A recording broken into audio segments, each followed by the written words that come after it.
been a while since you've seen my face, huh? Well, I thought that we could start talking about Photoshop again.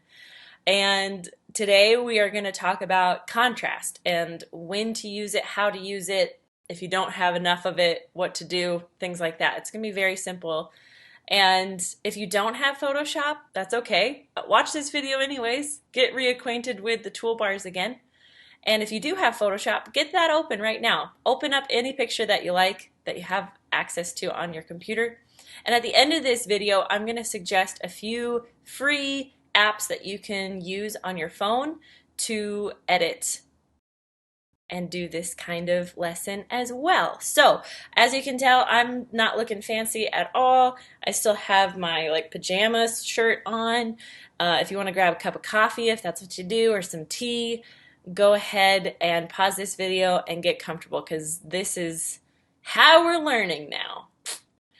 Okay, so I have here on my screen my Adobe Photoshop Workspace. If this looks familiar to you, awesome. If it doesn't, that's okay. Just let it all sink in and try to remind yourself that this is something we did when we were seeing each other together in the computer lab.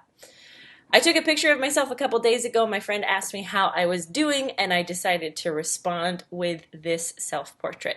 It's a mixture of fine and I don't know. Anyways, you don't need anything special, but I will warn you that pictures from your phone taken with your phone will not read on Photoshop. So it might get a little tricky unless you are using the Photoshop app on your phone. So if you're trying to bring phone pictures to your computer, it won't read it. But if you use it on your phone or your iPad, should work.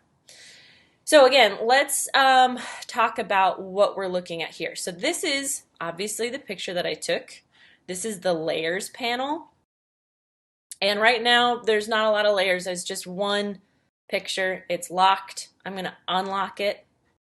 And I'm going to duplicate my layer. And I'm going to call it layer 1. I do this because I'm kind of superstitious. And I might do a lot of crazy editing and maybe I hate it all, so then I can delete all the layers and then just go back to layer 0 and everything looks normal. But for now, we're just going to call this layer 1, and if you want to, you can rename it anything that you want. If I can remember how. Oop. Well, we're going to move on from that because this is not my first go at this recording, and I'm determined to finish this one. So, looking at the layer panel right here, I want you to bring your eyes up, up, up, and to the adjustments panel. What we're going to talk about today is brightness and contrast. So the second I clicked that brightness and contrast, that half sun looking icon, a layer right here popped up. So right now, there's this invisible mask all over my face here, right here. And all I'm going to do is bring the contrast up. And what I'm going to point out to you is that the background got darker and my face started showing more color as well. I like the darkness in the background, but I don't really like the color on my face. So what I'm going to do is cut through that mask. So I'm going to hit B for brush, and I'm going to make my brush bigger by hitting the right bracket. You see how that little circle is getting bigger.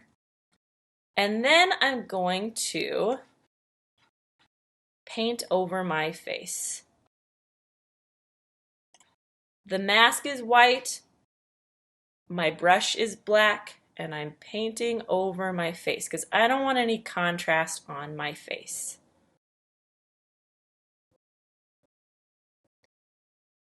Yeah, that's looking a lot better. Okay, so now we have our contrast is way up.